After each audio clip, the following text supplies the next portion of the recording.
Mr. Carter, welcome. You're recognized for 5 minutes. Well, thank you very much, Madam Chair, and thank all of you for being here. This is extremely important. Resiliency is extremely important to addressing climate change and addressing what we're doing in our communities. Ladies and gentlemen, I have the honor and privilege of representing the 1st Congressional District of Georgia.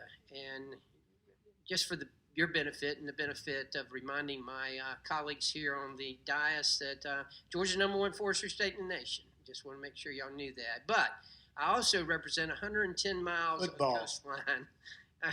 I also represent 110 miles of pristine coastline, the entire coast of Georgia.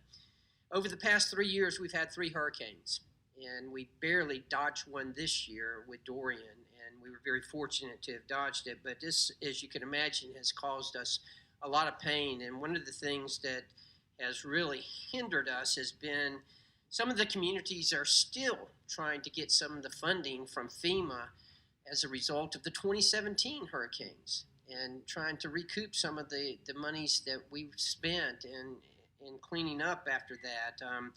In 2017, we had Hurricane Irma, and even in Glenn County in Brunswick, Georgia, we're still having to recoup some of those costs and fight tooth and nail for them. I just wanted to ask you, Mr. Wimple, if you've had any kind of similar issues in the Houston, Galveston area after a storm like we've experienced.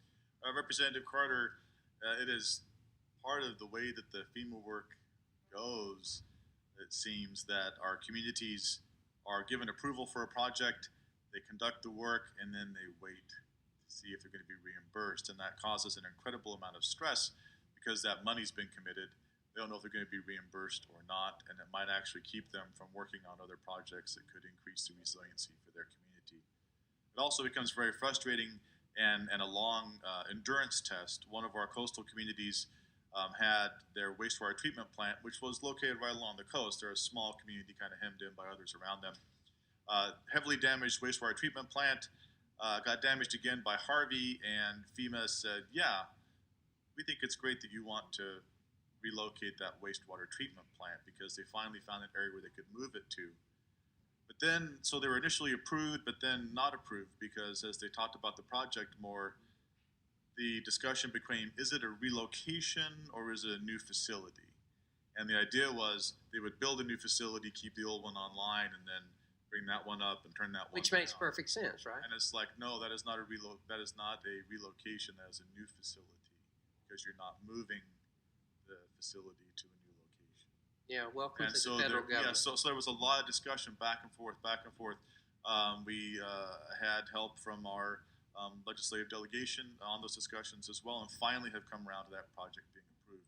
But it took incredible persistence and a lot of time and opportunity cost to focus on making that happen. Right, and don't misunderstand me. We appreciate FEMA, and we appreciate them being there. They're there when we need them, and thank goodness they're there. But it's situations just like what you described and just like what I've described that it just leads you to believe there's got to be a better way. We can streamline this to make it to where, instead of using this time trying to recoup monies that had already been expended, we could be investing in projects that would make us more resilient, just like the one that you noted there. And I would say reducing the complexity that helps those conversations not happen where we get caught up in a couple of different words Right, would be right. very helpful.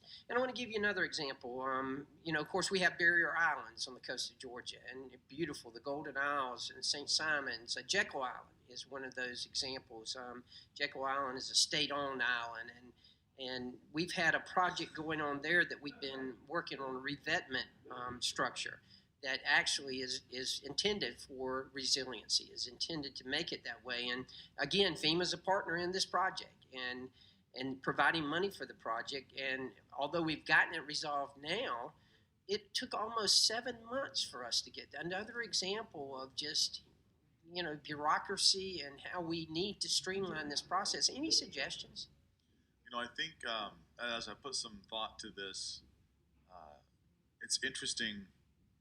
I don't know if it's the massive amounts of funding that paralyze agencies and people.